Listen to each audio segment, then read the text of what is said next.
Olá pessoal, meu nome é Rebes, nós estamos em mais um episódio do podcast Na Rocha e direto aqui do estúdio 24 Frames, que é o maior estúdio de podcast de Pacatuba. Tá? Hoje o nosso convidado é o pastor Jorge Eduardo, que é pastor na igreja Ensinando Cristo às Nações.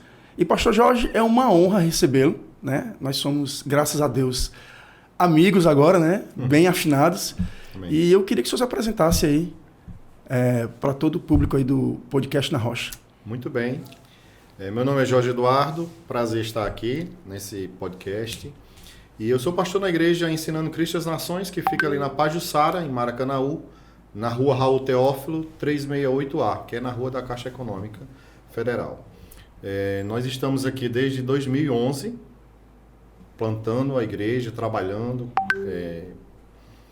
ensinando Cristo às Nações. Esse é o nosso objetivo, né? Então, prazer estar aqui com vocês. Amém. Pastor, a gente vai iniciar o podcast com algumas perguntas e como o intuito do podcast é a gente manter uma conversação mais dinâmica, né? E mais introvertida, eu vou começar perguntando como foi esse encontro com Cristo, como foi esse primeiro contato com o Evangelho. Bem, a minha experiência com Deus, ela começou desde os 12 anos de idade. Eu aceitei Jesus com 12 anos de idade. A minha família, ela tinha acabado de passar por uma fase muito difícil, que foi a separação dos meus pais. Uhum. A minha mãe foi embora de casa e abandonou 7 filhos, dos quais 3 ainda eram bem pequenos, né? Eu tinha 9 anos na época.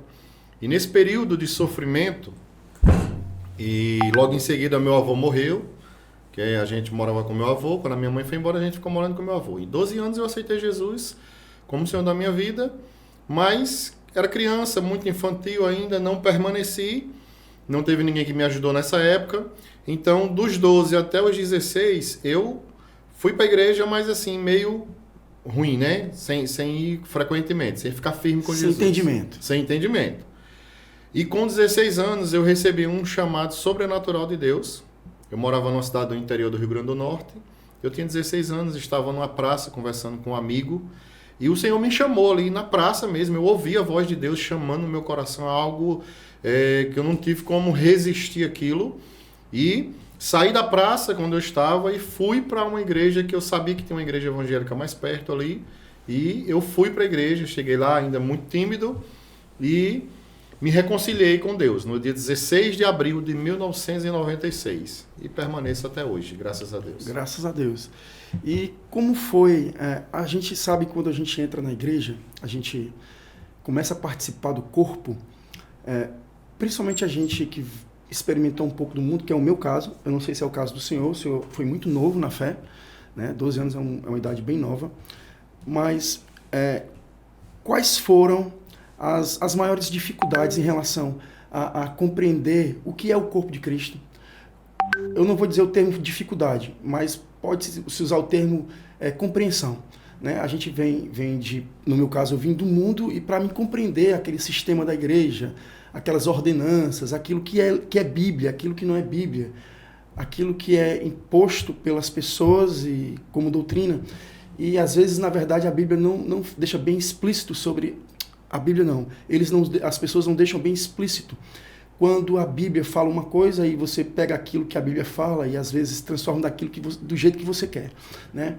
Como foi se desvencilhar de meias verdades para uma verdade absoluta? Né? O senhor se converteu com 12 anos, voltou com 16, está firme até hoje, mas é claro que o senhor não é mais o mesmo Jorge com os 16 anos. Né? Então, como foi essa fase de crescimento, de entendimento, de compreensão da palavra? Quando eu cheguei na igreja, quando a gente chega na igreja tudo é novo, né? E infelizmente as pessoas elas não sabem explicar o porquê das coisas. É muito comum, acredito que quem está nos assistindo agora vai se identificar que quando chega na igreja tem questionamentos que a gente faz e as pessoas não sabem explicar o porquê daquilo. Nem logicamente, nem muito menos biblicamente. Então a gente vai aprendendo na prática. Por exemplo, eu me lembro que a primeira vez que eu tentei participar da ceia, Na minha cabeça, eu imaginava uma ceia como se fosse uma ceia de Natal. Uma mesa cheia de comida, né? Ali o pessoal falava de ceia, e eu falei, meu Deus.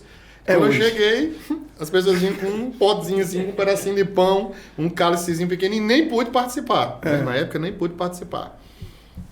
Então a gente vai crescendo, buscando em Deus, e o próprio Deus vai nos conduzindo a um conhecimento por meio da palavra, por meio da mensagem, por meio de pessoas que nos apoiam e a gente acaba crescendo.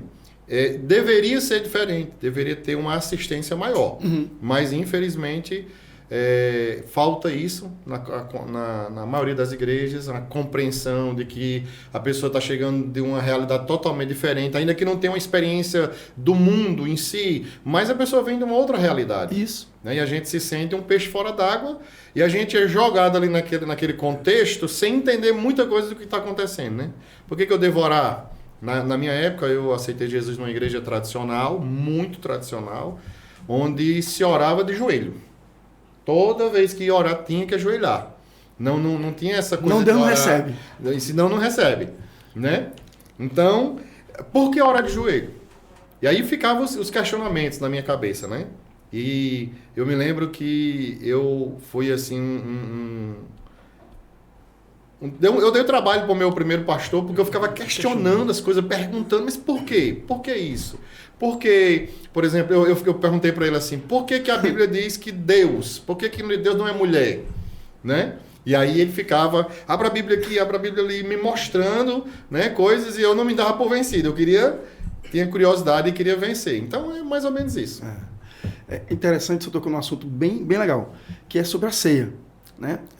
Qual é a sua percepção, qual é a sua concepção, quando a gente lê lá em 1 Coríntios 11, a partir do verso 17, a gente percebe que quando Paulo vai dar as instruções sobre a ceia, ele é específico sobre determinados assuntos. Ele fala o seguinte, que a falta de compreensão do corpo, a falta de entendimento sobre o que é a ceia, porque uns comiam mais que os outros, bebiam mais que os outros, uns se embriagavam, outros ficavam com fome, outros com sede. E muita gente, às vezes, pega esses termos em que Paulo está dizendo que se você não tiver uma boa compreensão sobre o corpo, e você vai estar morrendo espiritualmente. E isso é usado bastante para às vezes, tirar a pessoa da ceia. Não sei se você já percebeu isso. Já. Tipo, analise esse homem a si mesmo, né? E eles pegam versículos isolados, as pessoas pegam, e elas dizem assim, não, você não pode ceiar porque você fez isso ou fez aquilo. Qual é a sua percepção em relação ao texto literal do que Paulo fala ali? Uma pessoa que recebeu... É uma pergunta. Certo. Uma pessoa que recebeu Jesus no dia. Ela recebeu Jesus no dia. E é um dia de uma ceia. E ele sentiu desejo de ceiar. Qual é a sua percepção sobre isso? Primeiro, a gente... Só deixando claro, pastor, que a minha pergunta, ela não tira de maneira nenhuma a percepção do discipulado, ela não tira. O discipulado é fato, deve ser dado, independente da ceia, ele tem que ser dado. Como também do batismo. Mas qual é a sua percepção, literalmente, sobre essa passagem, sobre a ceia em si?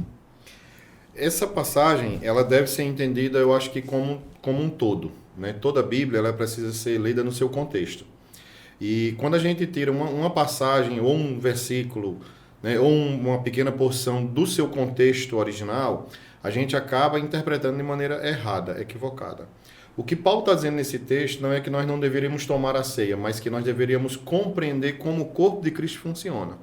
Como o senhor mencionou, algumas pessoas comiam adiantado, algumas pessoas levavam mais comida, né, que eram pessoas mais abastadas financeiramente, então levavam comida para a ceia e comiam na frente dos outros, sem compartilhar, sem se compadecer, sem ter comunhão com as outras pessoas. Então, o que Paulo está falando é exatamente isso aqui.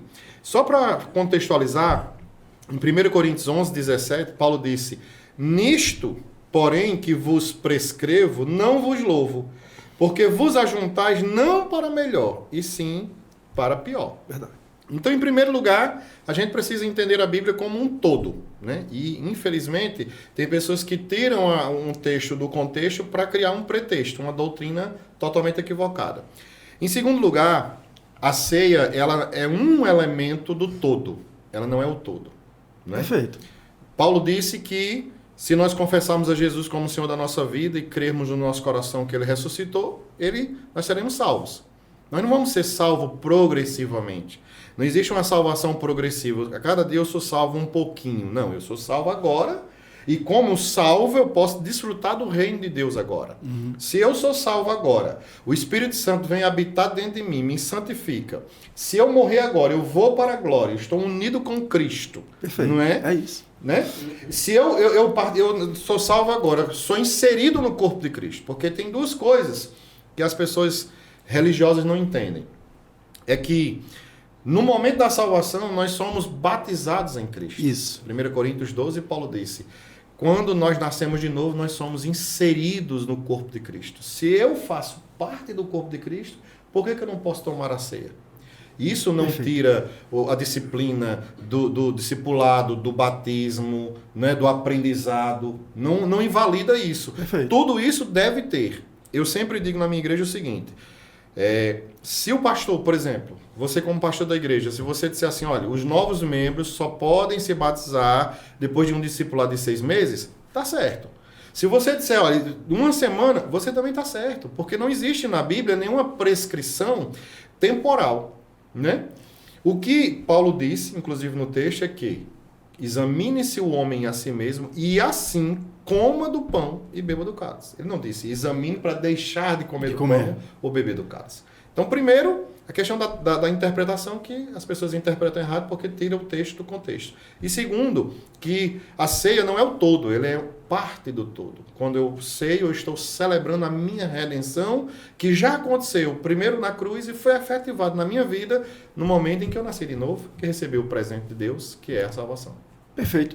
E o que é interessante nisso, pastor, é que a impressão que dá é que Paulo, para alguns, é que Paulo muda de assunto no contexto. E na verdade ele não muda. Tanto é que ele fala o seguinte, portanto, irmãos, lá no 33, portanto, irmãos, quando se reunirem para comer, esperem uns pelos outros. Ele está falando da mesma coisa desde o começo. Ele não mudou de assunto, ele não parou e deu uma pausa para dizer assim, ó, está em pecado, fez isso, fez aquilo outro, você está excluído do corpo. E, na verdade, não é isso. Ele está convidando a um ajuste. Né? Ele está convidando a um ajuste. Então, é interessante essa interpretação e perfeita. Porque se eu vou para o céu, por que eu não posso sair aqui? Exatamente. Né? Perfeito. Eu acho fenomenal. Né? Então, assim, essas questões da interpretação, que acontece muito nos dias de hoje, mas também creio que acontecia no passado. Com certeza. Né? A gente acha tudo que é hoje e tal. A gente fica com a percepção que a igreja é equivocada, que a igreja está perdida. E, na verdade, a igreja não está equivocada, não está perdida, porque ela é a igreja de Jesus, ela não pode estar equivocada e nem perdida. Na verdade, isso vem mais de interpretações pessoais, eu digo preguiçosas, né? Porque é muito fácil tu dizer assim, ó, a água está medindo 39 graus, sem mergulhar na água.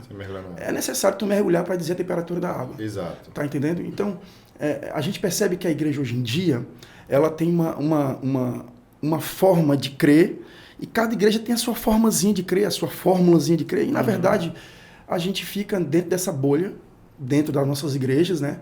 Sem a percepção que existe uma outra igreja, uma outra denominação, mas o resumo disso tudo é a própria igreja de Cristo. Exato. Ela é a própria igreja. Qual é a sua percepção, dentro desse contexto que a gente acabou de falar agora, qual é a sua percepção em relação à igreja atual, contemporânea? Qual é a sua percepção sobre aquilo que a igreja está fazendo?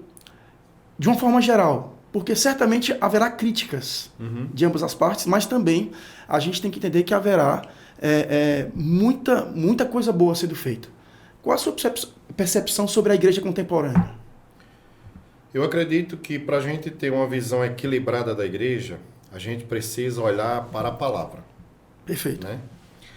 A natureza da igreja, assim como a nossa natureza e a nossa identidade, ela é revelada por meio da palavra.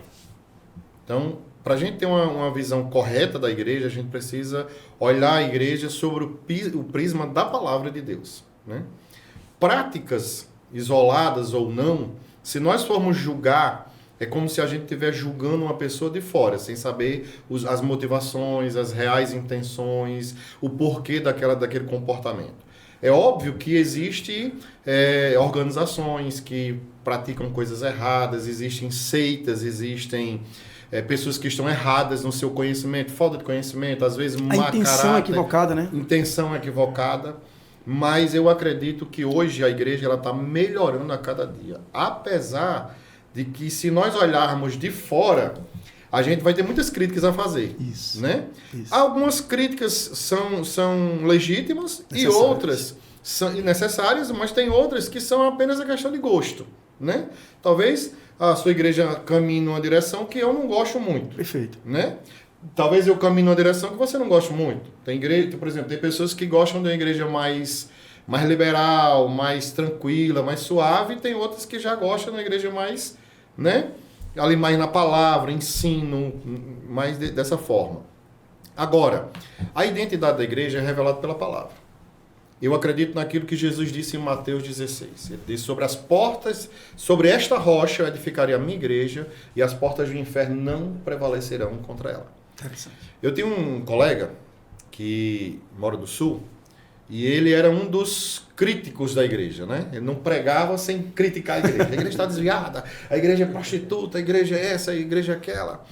E aí um dia nós tivemos a oportunidade de ter um café com alguns pastores, e aí eu aproveitei a oportunidade para falar para eles: olha, se você acredita que a igreja como um todo está desviada, então você acredita que Jesus falhou na sua missão. Exatamente. De edificar a igreja. Exatamente. Né? Exatamente. Porque houve homens que se desviaram? Sim. Houve denominações que começaram bem e hoje se desviaram? Sim. Houve igrejas legítimas que começaram por uma revelação de Deus, por o fogo de Deus, pelo avivamento, e que se desviaram e se tornaram aceitas? Sim. Sim. Mas a igreja sempre ela permaneceu pura e imaculada, porque a igreja não é uma organização, a igreja não é uma denominação, uma instituição. A igreja é o corpo de Cristo. Perfeito.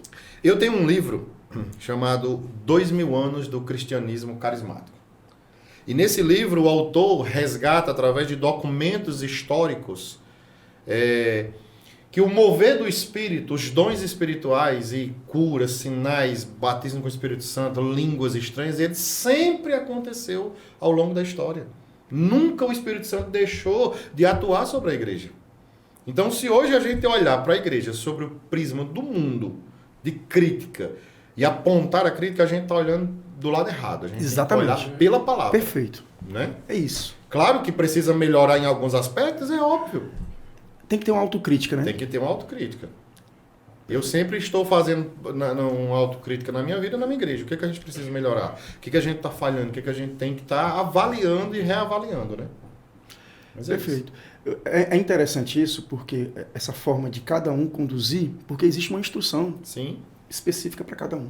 É interessante lá na igreja, por exemplo, na igreja de Santa Fé, né, ao qual eu pastoreio, é perceptível quando a gente dá temas para as doutrinas, há uma massificação, as pessoas vão. Quando não existe tema específico para estudo, as pessoas não se interessam tanto.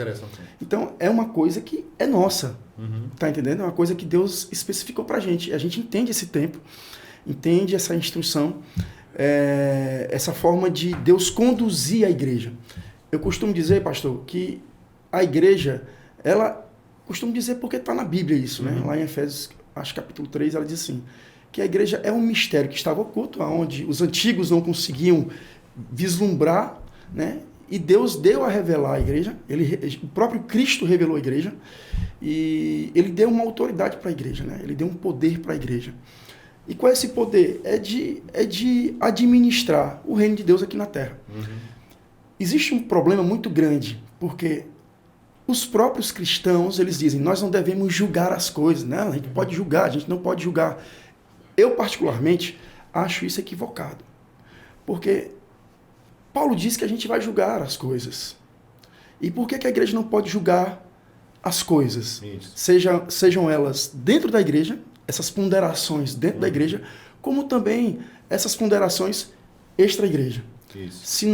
Se nós que temos essa autoridade de influenciar, nós temos também um dever de julgar as coisas, porque se a gente não julgar, a gente vai se omitir. Certo. Sobre essa questão de julgamento, quando eu falo julgamento, não é de condenação, não é condenatório, não é de juízo.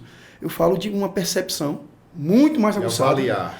Muito mais aguçada, muito mais refinada, né? Sobre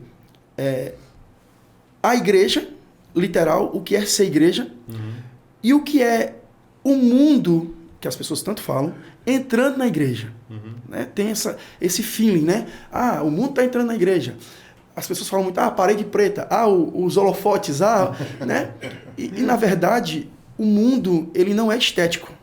Isso. As coisas do mundo não são estéticas. Exato. Então, elas são comportamentais. Então, que tipo de feeling, que tipo de percepção o senhor tem entre essas duas questões, né? A igreja original, ou tradicional, ou a igreja verdadeira, e o que é que realmente é o mundo dentro da igreja? Bem, a questão de estética, a igreja, na verdade, ela está se atualizando, né? Se atualizando num ambiente agradável, num ambiente onde as pessoas se identificam. Porque imagine você se nós tivéssemos a igreja aparentemente como na época dos apóstolos. Seria o quê? Uma sala pequena com 4, 5 pessoas, sem som, sem música, sem nada. Porque essa é a igreja original, sim. Não tinha som, não tinha música, não tinha nada. Né? Inclusive você ia ter que se vestir exatamente daquele jeito. Então eu penso que a questão da igreja, do mundo entrando na igreja, não é estético, mas sim comportamental. É o coração das pessoas, é a intenção das pessoas, né? Que eu percebo, por exemplo, hoje, que o mundo entra na igreja quando as pessoas perdem a noção de que nós estamos passando por um tempo, mas que em breve nós entraremos na eternidade. Então, a partir do momento que um cristão, ele perde a noção do reino, começa a viver para o mundo, para as coisas materiais, para as coisas desse mundo, sem ter uma visão na eternidade, então isso é um mundo entrando na igreja. Não é a roupa que você veste, não é se na sua igreja tem parede preta, parede branca, né? Fumaça. Fumaça ou não, entende? É uma questão mais de percepção da eternidade. Perfeito. Cada dia que nós estamos vivendo, nós estamos nos aproximando da vinda de Jesus. Então, quando a igreja, por exemplo, ela deixa de focar na volta de Jesus, eu não estou falando daquela pregação extremista, né? Jesus vai voltar hoje. Não, eu estou falando de preparar pessoas. Jesus disse em Mateus 28, quando ele aparece para os discípulos, em Mateus 28, 18, ele diz: toda a autoridade me foi dada no céu e na terra. Versículo 19, ele diz: portanto, ide e fazei discípulos de todas as nações, batizando-os em nome do Pai, do Filho e do Espírito Santo e ensinando-os a guardar todas as coisas. Então, qual é a função da igreja na terra? Fazer discípulos. Perfeito. Pregar o evangelho, ensinar as pessoas sobre Jesus, sobre a volta de Jesus. Então, por que você acha que Jesus falou primeiro de autoridade? Muito é focado na autoridade de Jesus sobre o mundo, e é verdade. Mas a autoridade de Jesus também é sobre a igreja. Então, se ele disse que ele falou primeiro de autoridade para poder depois, em seguida, dar uma ordem que nós façamos discípulos, quantas pessoas hoje estão focadas em fazer discípulos? Então, o mundo entra na igreja quando você perde a noção da missão da igreja. Não por causa da sua estética.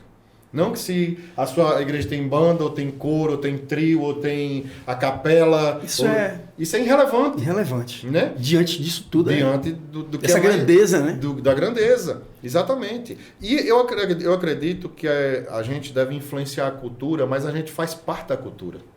Né? A gente faz parte da cultura. Por exemplo, nós vivemos no Brasil. Imagine você se nós tivéssemos que cantar em grego. Não fazia sentido. Para a maioria das pessoas não fazia sentido nenhum. Né? Mas não era isso que os primeiros discípulos faziam quando estavam na Ásia Menor? Eles falavam em grego, eles cantavam em grego, se relacionavam em grego, eles pensavam como gregos, porque eles eram gregos. Nós somos brasileiros. Então nós estamos inseridos na cultura, nós devemos influenciar a cultura, mas nós estamos dentro dessa cultura. Então, o mundo entrando na igreja é quando nós perdemos a noção da nossa missão como igreja transformadora, como Perfeito. igreja, como uma voz profética nessa nação. né? Então eu acredito que é isso. A questão de estética é completamente irrelevante. Relevante. E dentro desse contexto aí de mundo, igreja, qual é a sua percepção do cristão, do protestante na política? Qual é o seu posicionamento? Eu acredito que Deus chama pessoas para ser políticos, né? O chamado de Deus não se restringe a ser um ministro, evangelho, pastor, mestre, apóstolo. Eu acredito que Deus chama pessoas para influenciar todas as áreas da sociedade. Dias atrás eu estava ouvindo um testemunho de um médico que ele estava fazendo uma cirurgia e o rapaz faleceu. E ele não desistiu daquele rapaz. Ele continuou orando e apertando o coração e orando e fazendo ali a massagem cardíaca com a mão no coração diretamente. O tórax do rapaz estava aberto e ele ficou e o rapaz conseguiu sobreviver, né? E depois o rapaz se converteu, ele não era crente, mas se converteu a Jesus. E aí a gente vê, por exemplo, médicos pregando, enfermeiros, nós vemos cantores, nós vemos empresários, nós vemos que Deus chama pessoas para todas as áreas da sociedade e a política não é diferente. Diferente, Né? A igreja brasileira passou anos dizendo a política do diabo, tanto que o diabo... Entregou, né? Entregou o jogo. Entregou o jogo. A né? praia era do diabo, a televisão era do tudo diabo. Era do diabo. Né? E aí hoje eu acredito que Deus tem chamado pessoas para a política. Eu acredito que a igreja deve influenciar na política, né? Tanto, não só na política, mas na sociedade como um todo. E hoje, mais do que nunca, como existe uma polarização muito grande, né? O extremismo, tanto de um lado como do outro, nós devemos entender de política, estudar política, Perfeito. porque a gente precisa diferenciar a política da politicagem. A politicagem. Né? O que as pessoas veem mais é a politicagem. Né? A compra de voto, a compra de apoio. Que é a má referência, né? Que é a má referência. Se você perguntar para as pessoas hoje, por exemplo, no Brasil, o que é política, a maioria não sabe. Qual é a função do prefeito? Qual é a função do vereador? Qual é a função do deputado estadual? Por isso que você vê pessoas sendo enganadas e enganando, porque a maioria das pessoas não sabe o que é política. Esses dias atrás, eu fiz uma pergunta, tinha umas 10 pessoas na igreja, assim, depois do culto, e eu reuni o grupo assim e perguntei: como é o nome do Brasil? O nome oficial do país, como é? Nenhuma delas soube me responder. Então, você percebe que se a pessoa ela nasceu num país, é nativo do país, e não sabe o nome do país, não sabe. Qual é a função? Né? O que é a União? O que é os Estados? Qual é a relação que eles têm entre si? O que a Constituição diz? Então, nós como cristãos, para que a gente possa nos posicionar, não defendendo partido nem político, eu costumo dizer, eu não tenho político de estimação. Não devemos. Não devemos. Mas nós devemos ter um posicionamento político em relação a algumas verdades. Né? Algumas verdades. Naturalmente a gente se identifica com alguém. Sim, com certeza. Né? Eu particularmente sou 100% anticomunista.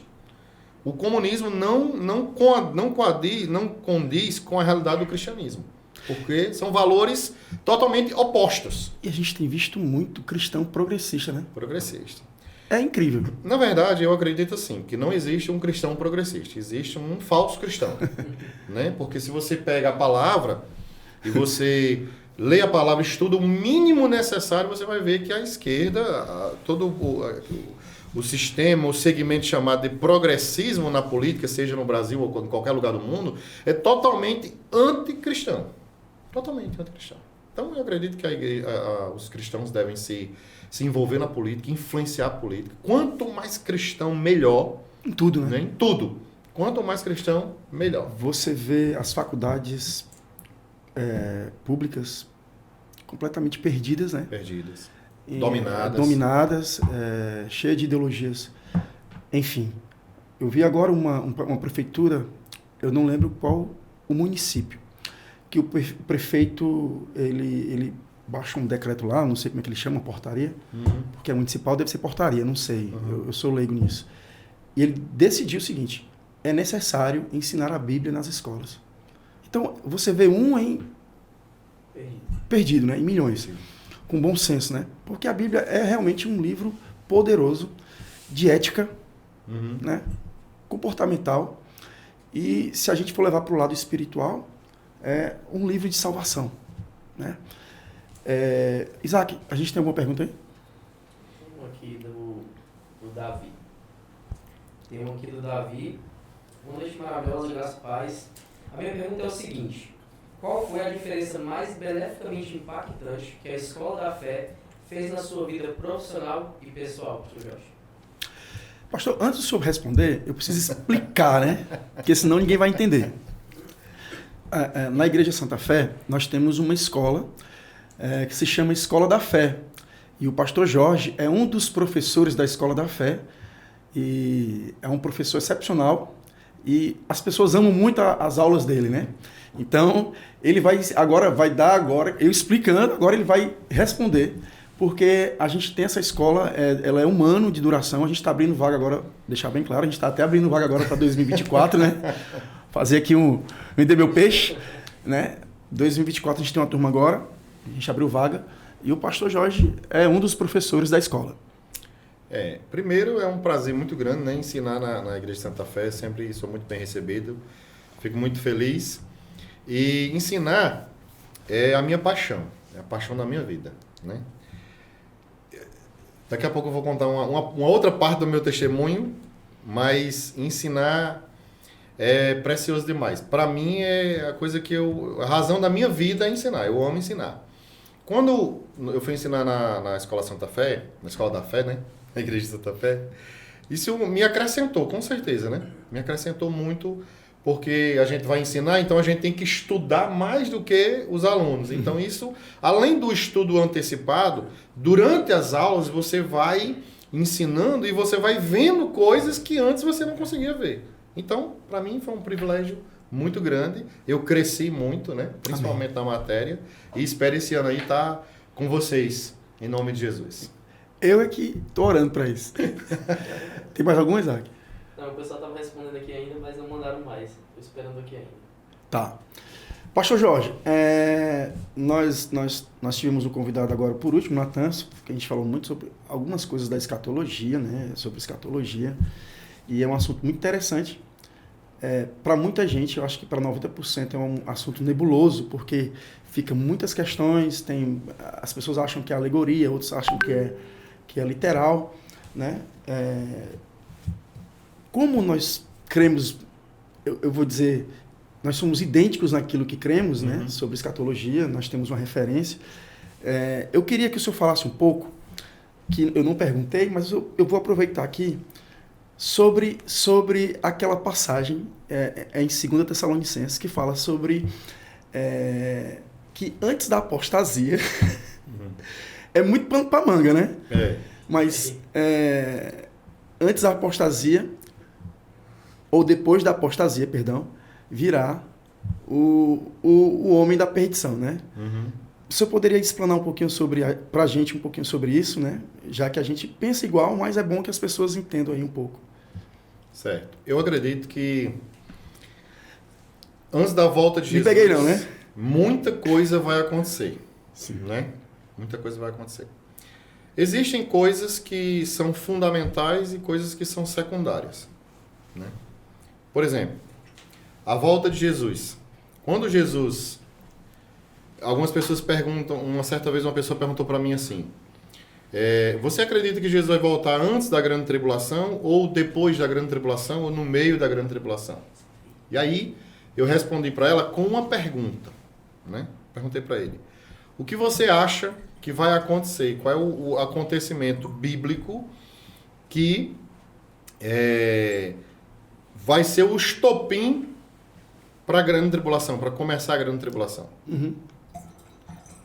Quando nós estudamos tanto as alianças quanto as dispensações, nós percebemos o seguinte: cada mudança de dispensação houve um acontecimento fenomenal. Nós temos a inocência, a expulsão de Adão e Eva do paraíso, para a dispensação da consciência. E aí, cada um vai dando aquele pulo. Quando nós temos da lei para a graça, nós temos a morte de Jesus, que foi algo que marcou a história, onde hoje a humanidade é dividida entre... A história da humanidade é dividida entre né? Antes e depois. Né? Então, na volta de Jesus, para que a grande tribulação possa começar, tem que vir a volta de Jesus. Né? Nós percebemos, existe uma linha de interpretação, tanto da palavra apostasia, né? como existe também um pensamento que fala de apostasia literal. Lateral. Né? Eu acredito o seguinte, a igreja nunca vai se desviar. A igreja nunca vai se desviar. Mas um segmento da igreja, né? Um grupo, um segmento, como a gente vê na história da igreja, sempre tem um grupo que acaba se desviando e daqui a pouco o Senhor vem e retoma o rebanho para o caminho certo. Então, quando a Bíblia diz que haverá essa apostasia, então eu acredito que uma parte daquilo que a gente identifica como igreja, né, acaba se desviando. Por exemplo, nós temos hoje o ecumenismo. Uhum. O ecumenismo. O que o ecumenismo prega? Que todas as religiões levam a Deus, que todos os caminhos levam a Deus. Né? Isso não deixa de ser verdade, porque no final das contas, realmente, todos compareceremos diante de Deus, mas não como filhos. Então, uma parte desse segmento, que a gente considera como igreja, ela pode se apostatar, pode se desviar. Então, a gente não pode definir exatamente aqui o que a apostasia significa, se é apostasia no sentido literal ou é figurado. Se é o desvio da fé, se é o desvio da ou fé, a separação. Ou a separação. Né? Eu acredito que seja a separação. Perfeito. Porque para que a grande tribulação comece, tem que haver o arrebatamento. Tem que haver. Tem que haver. Perfeito. É isso. A gente, por muito tempo, pastor, eu acho que a gente está vivendo um momento muito bom sobre o ensino da palavra. Não é como era. A igreja brasileira, ela não é mais como era há 15 anos atrás. Sim, com né? certeza. A igreja brasileira era muito... Ainda existe, lógico que ainda existe, e às vezes fica muito, muito evidente isso, mas a igreja era muito cheia de misticismo, né? Muito cheia de mandinga e tal. E eu percebo que hoje em dia a igreja ela está entrando mais no nível da palavra, mais compreensão da palavra. Lógico que dentro disso existem aqueles que se excedem na palavra, como a gente vivencia, assiste, aqueles que se excedem em relação a contextos bíblicos. Você vê um pastor dizer que naquela passagem de Jesus e a mulher samaritana, ele literalmente disse que Jesus estava chamando ela para ter relações sexuais. Então, É um absurdo, né? é um absurdo. É um absurdo. Você vai ver gente de todo jeito. Mas vendo com os bons olhos, a gente percebe que a igreja ela está crescendo no entendimento da palavra, ela está ficando mais exposta à palavra. E dentro disso tudo, você vai vendo que as pessoas estão amadurecendo, porque é isso mesmo. Verdade. A palavra ela traz amadurecimento. Ela te enrijece em relação às circunstâncias. Não é que ela enrijece o coração, tu fica com o coração endurecido, Isso. não. Mas tu fica com os lombos cingidos, né? Isso. Fica cascadura mesmo. Para quando vem uma adversidade, um momento e aí vem, e aí vai. Dentro desse contexto, pastor, como é que a igreja, ensinando Cristo às nações, ela se comporta? Né? Eu sei que o senhor tem um trabalho de ensino da palavra, o senhor vai também lançar uma escola agora, próximo ano. Isso. Né? Inclusive, graças a Deus, eu agradeço a Deus pelo convite, porque eu estou rompendo muita coisa. Né? Eu gosto muito de evidenciar, é uma coisa minha, que Deus me chamou, eu gosto muito de levantar pessoas, de evidenciar pessoas. E eu acho que quando acontecem esses convites, eu acho que é Deus me fazendo entender que também eu preciso andar nisso, né? Isso. Mas como é que funciona lá na igreja essas questões do ensino? Como é que funciona as doutrinas? Como é que funcionam os cultos? Como é que são os cultos na igreja lá? Bem, nós temos 2 cultos semanais, quarta-feira, culto de oração e de ensino da palavra, e no domingo, culto de celebração. A nossa ênfase, nós temos uma direção de Deus e temos 2 ênfases. Primeiro, o ensino da palavra, e segundo, o mover do Espírito. Então, nós costumamos dizer que nós somos uma igreja da palavra e do Espírito. Isso. Né? Assim como nós amamos a palavra e amamos ensinar e estamos ali repetindo a mesma coisa desde sempre, né? Paulo desde fala quando isso, a gente né? estava lá, É importante. a gente também procura dar liberdade ao Espírito Santo, para que o Espírito Santo se mova e não seja apenas um ensino seco, teórico, teológico, mas ungido pelo Espírito Santo. Então a gente está sempre estimulando as pessoas a aprender e colocar em prática. Não adianta só aprender se você não colocar em prática. Quem aprende e não coloca em prática se torna soberbo. Como a gente vê, né, muita gente por aí afora que, infelizmente, A pessoa sai da igreja, vai para um determinado centro de treinamento, se enche de teoria e volta com mais criticando, né? Dá mais trabalho do que se foi treinado. Ele era para ter sido treinado. Ao contrário, né? Ao contrário. Então a gente precisa aprender a palavra e colocar em ação, colocar em prática dessa forma. A nossa ênfase é ensinar a palavra, né? Desde sempre. Nós estamos ali na Pajuçara desde 2011, mais ou menos, eu acho que agosto de 2010. Nós chegamos aqui na Pajuçara, começamos a nossa igreja com uma célula, com 4 pessoas, na garagem da casa do irmão, sem coberta, sem nada, né? Hoje esse irmão é um dos pastores da igreja, o pastor Madison. Nós ganhamos ele para Jesus. Interessante. Ele não era crente, e aí nós ganhamos ele para Jesus, fomos para a casa dele, começamos lá com 4 pessoas e hoje nós estamos num prédio um pouquinho maior. Então uma quantidade boa de pessoas lá nos ajudando e contribuindo com o reino de Deus. Mas a ênfase que nós temos é essa, de ensinar a palavra, de treinar as pessoas a aprender a palavra de Deus, não só para si, mas que tenham condições de ensinar aos outros. Foi isso que o apóstolo Paulo disse, escrevendo a Timóteo, né? 2 Timóteo capítulo 2. O que você ouviu da minha parte, né? Através de muitas testemunhas, isso mesmo ensina a homens fiéis para que eles, por sua vez, possam ensinar a outros. Então, a nossa ênfase é essa. Agora, em 2024, nós estamos abrindo inscrições para a escola bíblica, ensinando cristianizações. Nós vamos ter um final de semana por mês, inclusive você vai estar lá com a gente ensinando. Acredito que a matéria Vida de Louvor, né? A gente vai ter algumas matérias muito importantes. E outros colegas também vão estar lá e vai ser bênção, em nome de Jesus. Vai ser bênção. O senhor falou aí sobre ensinar a homens fiéis, né? Texto de Paulo aí. A gente sabe que há uma disseminação muito grande, principalmente entre adolescentes e jovens, sobre essas questões de gênero, né? Muito, muito comum hoje em dia e tá bem forte isso, né? Pelo menos pela mídia e tal. Aí quando a gente se depara com um texto que Paulo fala ensinando a homens fiéis, lá, por exemplo, na igreja eu falo muito sobre isso. Eu digo assim, se você é homem e é a tua mulher que te traz para a igreja, você é um frouxo. Né? Porque é para ser o contrário. O cara é o cabeça. Isso. E era para ele trazer a mulher e os filhos para a igreja. Né? Isso.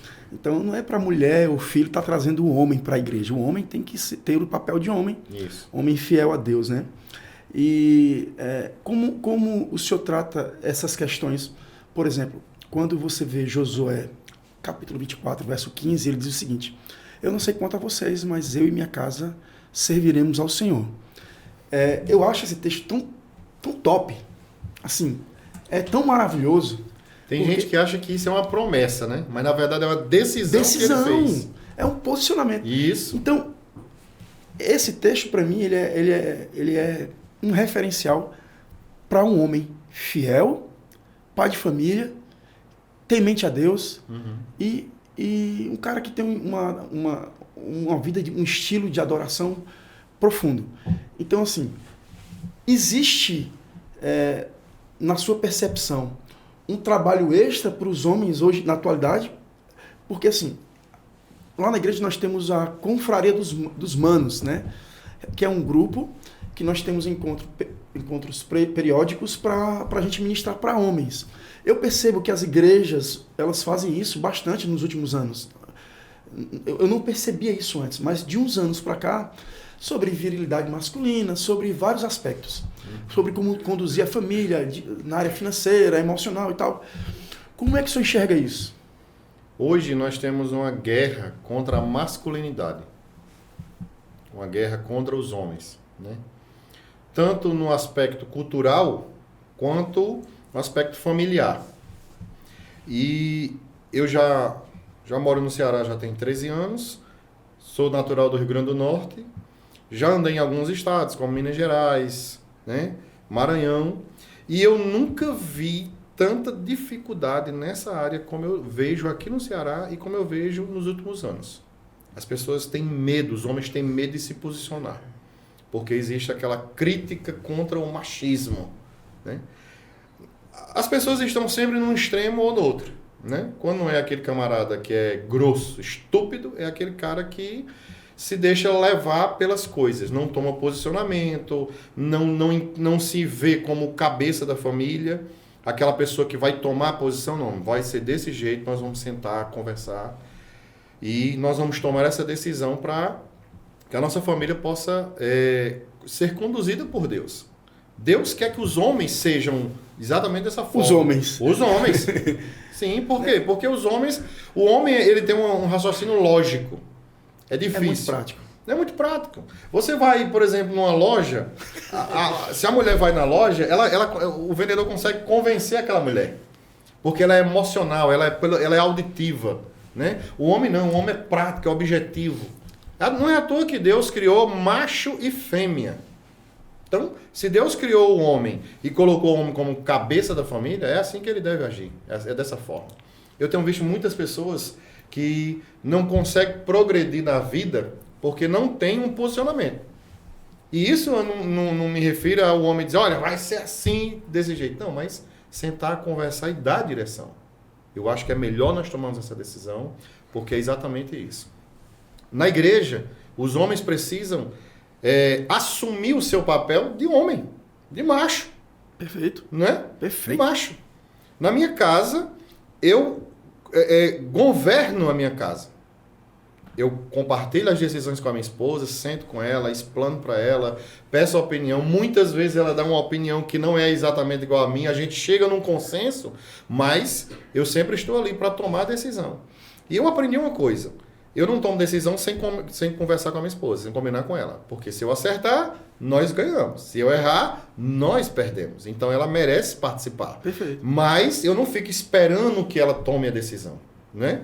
Às vezes, eu tenho 2 filhos, não falei, né? Tenho 2 filhos, Eduardo tem 12 anos e Georgiana tem 4 anos. Então, Eduardo está naquela fase de adolescência, né? E daqui a pouco quer responder a mãe, aí eu estou lá, digo, epa! Respeite sua mãe. Aqui você não vai cantar de galo. Né? O homem tem que ter esse posicionamento, tem que saber, tem que ter. A família tem que saber que tem um referencial em casa. Meu pai. Não é? Isso não quer dizer que ele nunca vai errar, isso não quer dizer que ele é o super-homem, isso não quer dizer que ele vai mandar em tudo, mas que ele está ali pronto para assumir os riscos e a responsabilidade. Eu acho que ser homem, biblicamente falando, é exatamente isso. Que é uma concepção equivocada, porque quando a gente fala sobre macho alfa, né, que é o cara, até as próprias mulheres têm uma impressão equivocada sobre esse termo. Na verdade, o macho alfa, ele protege a família. Claro. Não é que ele manda na família, não é que ele reprime a família de maneira nenhuma, ele protege. É ele que traz o alimento, é ele que traz a provisão, está sobre ele, sobre os ombros dele essa responsabilidade. Né? Eu fui até procurado uma vez, assim, pastor, eu não gosto muito desse termo macho alfa, porque é muito grosseiro. Aí eu fui explicar para a irmã, é um termo de proteção, é um termo onde o seu marido deve tomar as rédeas. Você não deve esperar, você não deve tomar por ele. Você tem que tomar em conjunto com ele. Exato. Né? Mas assim, é como o senhor falou, tem que partir dele. Tem que partir dele. Tá entendendo? A iniciativa, né? Tanto é que a gente fez, né, uma confraria e eu recebi um feedback das mulheres, passei quase um mês recebendo feedback das mulheres, dizendo assim, olha, faça mais e mais e mais e mais, porque essa é a compreensão, né? A gente tem que ser homem para tirar uma filha de um pai, colocar dentro de uma casa, Isso. né? Da mesma maneira que a gente quer que um cara venha pegar a nossa filha para colocar dentro de uma casa. Isso. Então não é só que o cara seja bom com a nossa filha, mas a gente tem que ser bom com a filha do cara que a gente pegou, né, para casar, né? É verdade. Né? Então a gente tem que ser uma referência. Assumiu a responsabilidade como homem, como né? homem.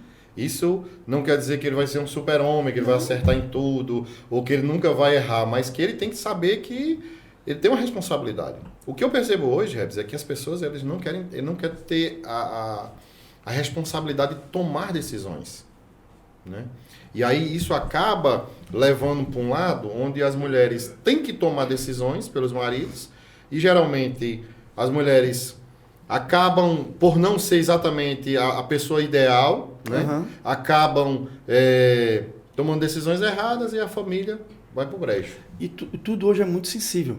Tipo, qualquer adversidade, bora acabar. É tudo muito fragilizado, Exatamente. né? Tu ia falar alguma coisa?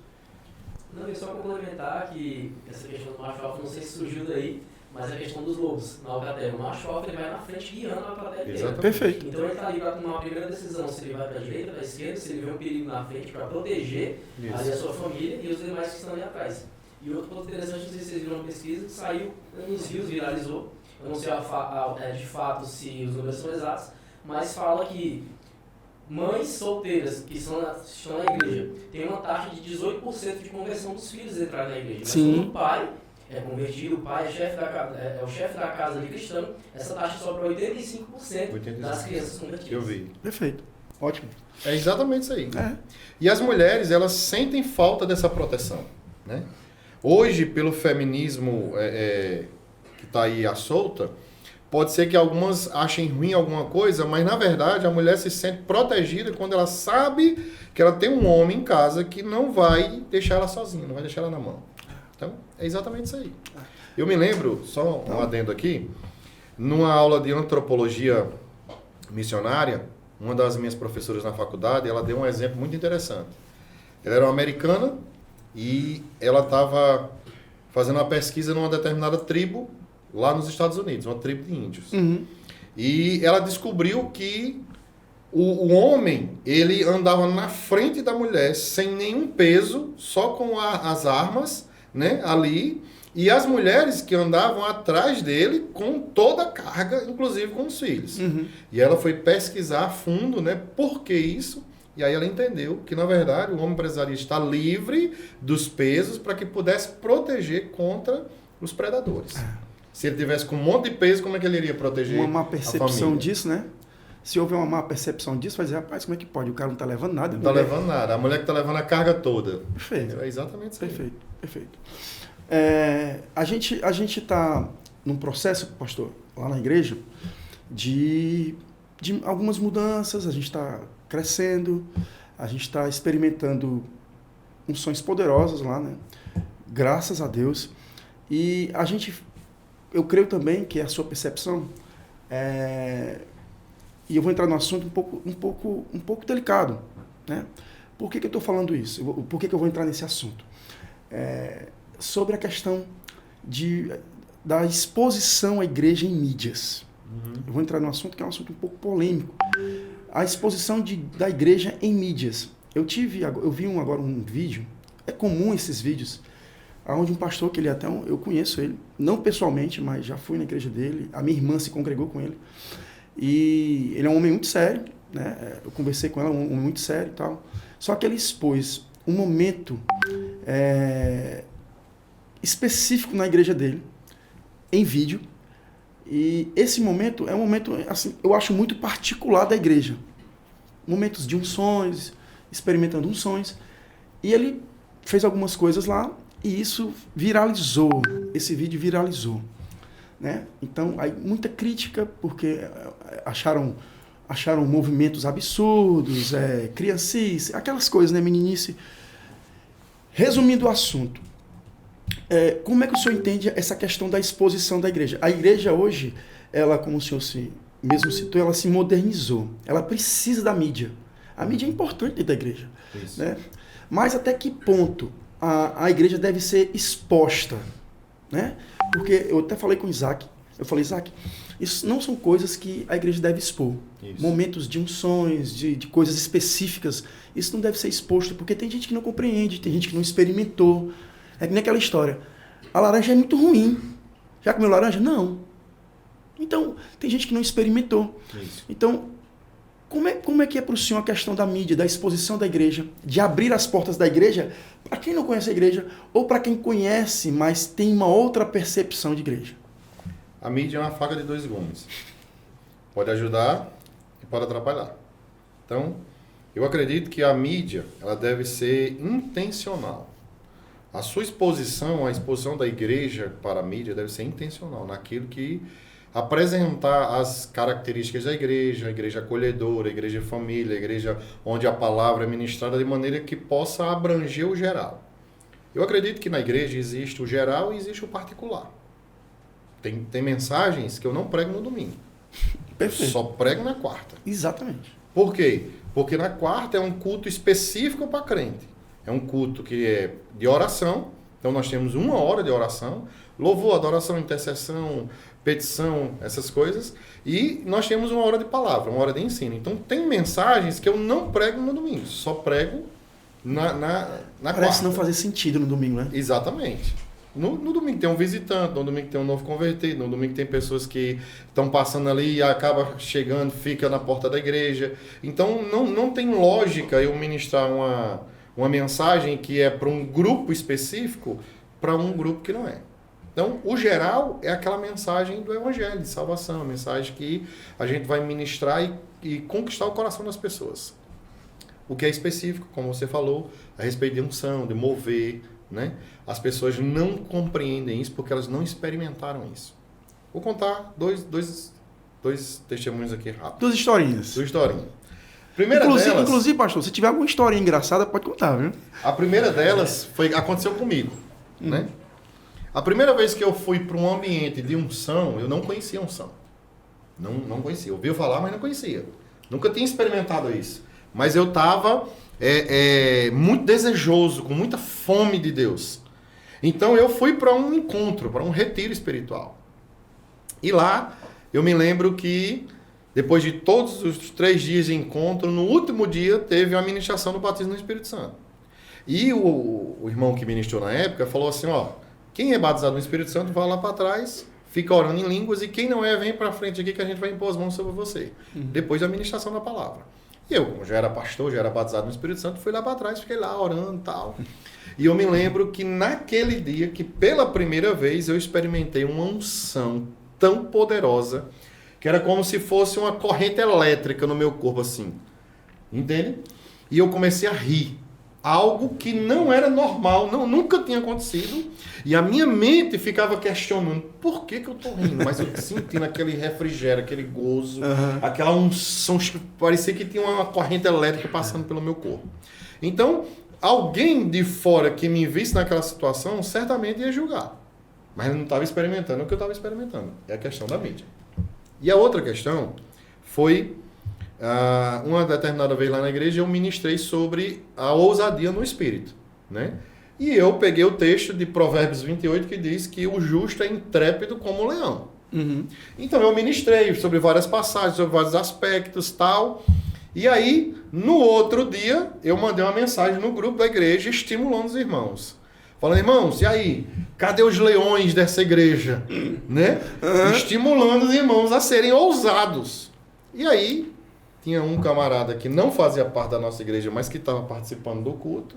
Ele desceu a lenha, entendeu?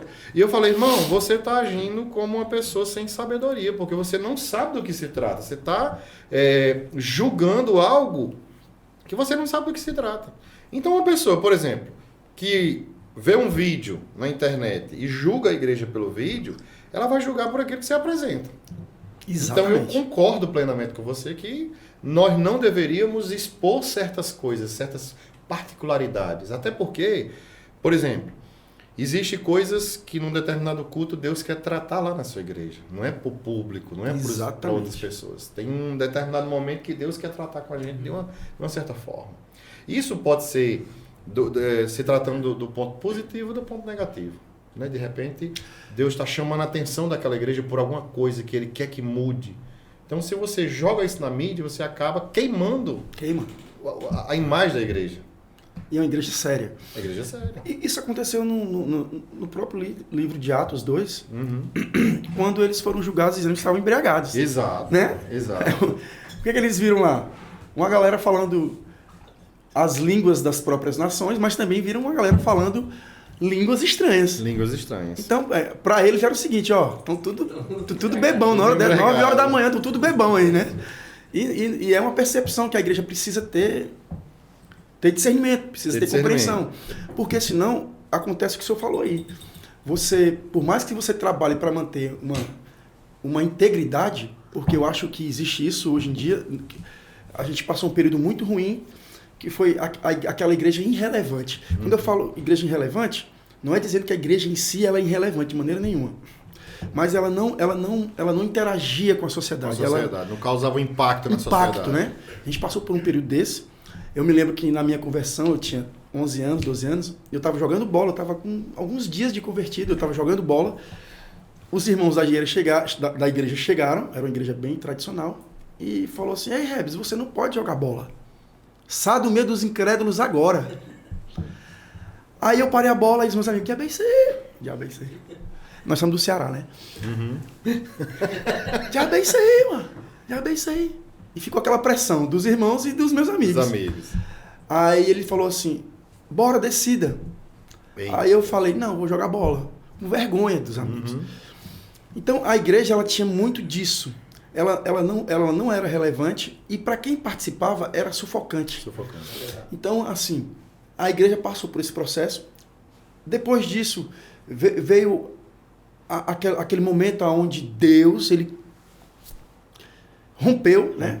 Começou a romper 2000, né? Anos 2000, 2002, 2001 e tal.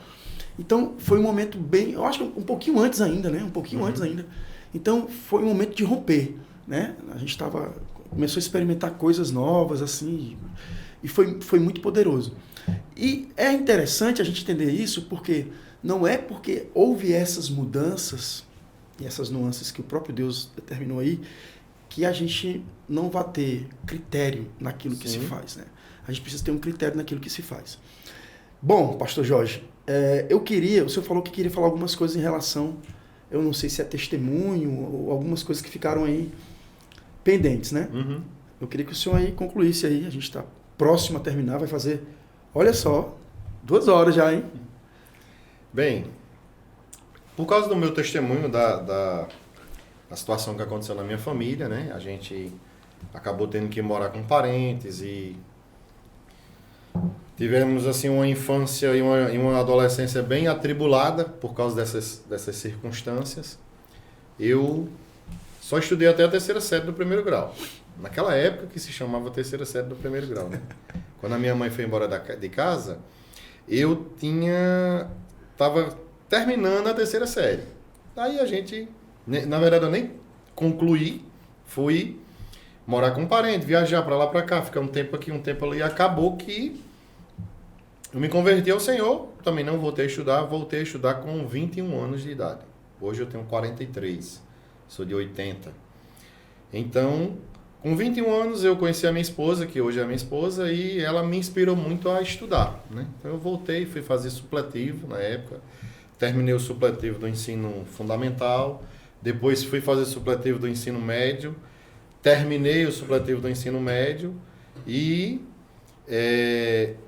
comecei a estudar, comecei a pesquisar, comecei a estudar por conta própria, comecei a gostar de ler, algo que foi me chamando a atenção. Eu me lembro de uma época em que coisas começaram a surgir no meu coração, questionamentos, né? Por que certas coisas eram daquele jeito? E eu me questionava e não sabia a resposta. Então eu coloquei no meu coração que eu ia, a partir de então, começar a estudar e pesquisar. Obter as respostas. Obter as respostas, né? Por conta própria. Já que eu não tive a oportunidade de fazer, seguir como a maioria das pessoas, né? O ensino fundamental, o ensino médio normal, eu fui buscar por conta própria. Então me dediquei a estudar, a pesquisar, comprar livro, adquirir, fui com muita dificuldade, mas isso é muito importante, porque alguém pode olhar hoje e pensar que eu tive uma infância normal, né?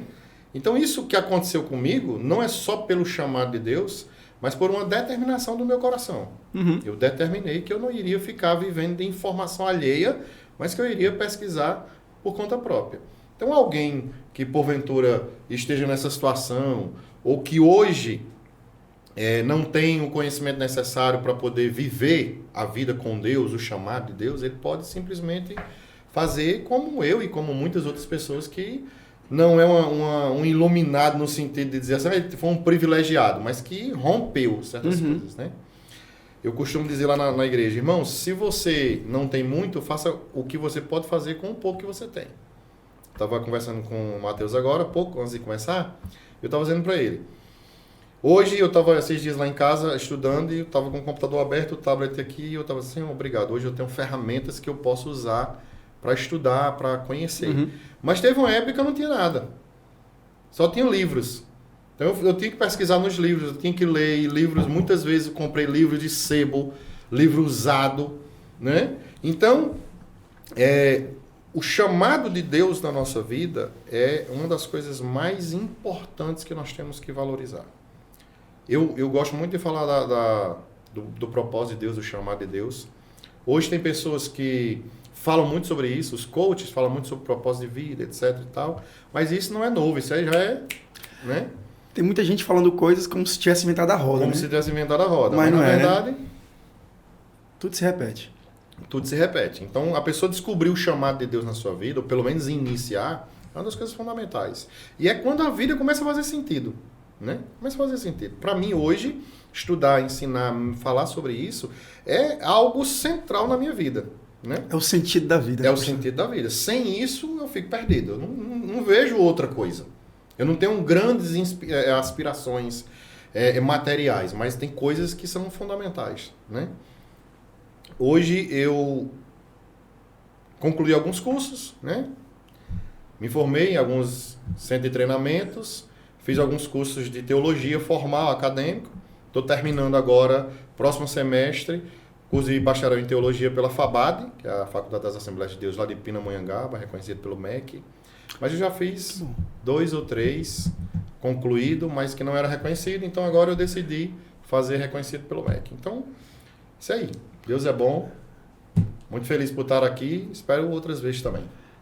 Tá. Estar outras vezes, né? Estaremos. O senhor falou aí, e eu fiquei muito atento ao que o senhor estava falando. E a gente é movido por emoções. Nós somos seres emotivos. Uhum. Muita gente acha isso ruim. Em alguns aspectos, sim, né? Quando a gente se trata de fé, a gente não precisa ser muito emotivo, a gente precisa só crer. Uhum. Né? Mas eu vou te deixar aqui um pouquinho de lado isso, porque eu percebi que o senhor marejou os olhos quando falou isso, né? Um homem, ele é emotivo e ele vive de paixões, né? Isso. E eu creio que isso que move o seu coração, esse fogo, essa chama, né? Impagável, esse borbulhar no coração, por ensinar, por fazer a vontade de Deus, estar no centro da vontade de Deus. Porque isso, pastor, estar no centro da vontade de Deus. Verdade. Eu falei para uma irmã agora, eu fui na igreja e falei, gente, a gente só é completo quando a gente está no centro, no cerne da vontade de Deus. No cerne da vontade de Deus. Então, assim, às vezes te falta alguma coisa, às vezes você não está completo em algum aspecto, mas eu compreendo, olhando nos seus olhos agora, eu compreendo, mais do que nunca, que servir ao Senhor, dedicar a nossa vida ao Senhor, muitas vezes não é fácil, não é fácil, a vida no chamado pastoral, ser pago, né? O chamado pastoral, há uma unção sobre as nossas vidas, mas a gente sabe que às vezes não é fácil. Verdade. Né? Porque às vezes você olha para alguém que tem um potencial e a pessoa não se desperta para aquele potencial e você vê aquela pessoa se perdendo, né?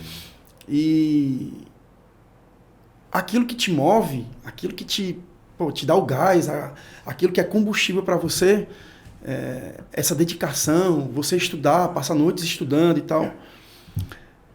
Eu resumo isso numa palavra bem específica, né? Amor, né? A gente sempre trata amor como um sentimento. Nós somos emocionais e tratamos isso como um sentimento. E a gente sabe que isso não é um sentimento. Não é uma forma de sentir algo. Porque se for só por sentir, isso passa. Isso. Mas quando a gente é convicto das coisas que Deus inseriu no nosso coração, isso, né? Afinal, a Bíblia diz que o amor de Deus foi derramado em nossos corações através do seu Espírito. Então, como é para o Senhor, especificamente, como é para o Senhor experimentar dessa bondade, porque é uma bondade, é uma graça, e depois disso, dele te oferecer, ele te transformar em um homem que vai operar para ele, Você tá me entendendo? Assim, ó, ele te dá a oportunidade de tu ser filho, mas depois ele te transforma num agente de operações, né? Isso. Como é que o senhor enxerga isso com essa paixão, com esse amor, com esse fogo?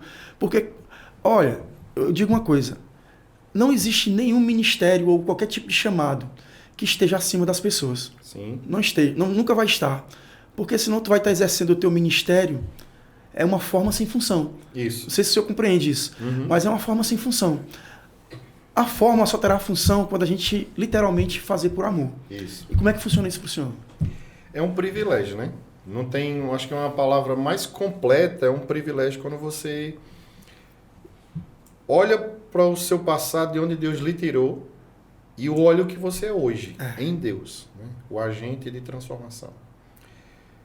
As pessoas, elas costumam olhar o reino de Deus ou as coisas de Deus só num aspecto pessoal. Mas o que Deus fez para a minha vida. Mas aquilo que Deus fez para a minha vida, Ele fez por um motivo. Não só a mim, mas para que eu fosse um agente de transformação para outras pessoas, né? Quando Deus me tira daquela situação em que eu vivia antigamente, uma situação muito difícil, eu sofri muito na minha infância, na minha adolescência, e hoje, eu posso observar a linha da minha vida e ver a transformação que Deus vai realizando, né? Que Deus vai transformando a nossa vida, mudando e nos fazendo quem hoje nós somos. A gente ainda não é a obra final, mas a gente está naquele processo de transformação. Perfeito. Então é um privilégio grande. Isso que move a nossa vida, essa paixão, que tem gente que não gosta dessa palavra, mas a palavra é essa, é a paixão. É o fogo ardente. Se você tem paixão por aquilo, você vai dedicar a sua vida àquilo. Se ele é um fogo de palha ou não, isso não... Né? Como é? Se é um fogo de palha ou não... Sim. Não, aí é outra história. É outra história. Mas é um fogo, é uma paixão. Né? Nem todo fogo é de palha. Mas é uma paixão mesmo. É uma paixão. Que deve ser exercida exatamente. Perdurar. Isso. Então, quando o amor de Deus... Eu vejo o amor de Deus no meu coração, não só pela minha própria vida, mas pela vida das outras pessoas. Porque Deus me chama e Ele coloca esse fogo em mim para que eu possa espalhar para outros. Entende? Imagine você o que seria o cristianismo sem Paulo. O que seriam as igrejas do Novo Testamento sem Paulo. Né? É isso. Privilégio. Uma honra, né? Uma honra grande. Não há preço que pague. Isaac, quer falar mais alguma coisa? Não, tranquilo. Tudo ok? Bom. Pastor Jorge, eu quero agradecer demais. Amém. Você é um querido. Amém. Nosso, viu? É um amado. E é uma honra receber, não só aqui, mas na Escola da Fé. Amém. Na verdade, é uma honra ter ele conhecido, né? A gente se conheceu na Escola Dunamis, né? Se não me engano. Foi. Na Living School. Isso, Living School. O senhor foi nosso professor lá e que a gente cresceu muito. Então, eu quero agradecer pela oportunidade de compartilhar com você esse tempo. A casa é sua, como eu sempre falo.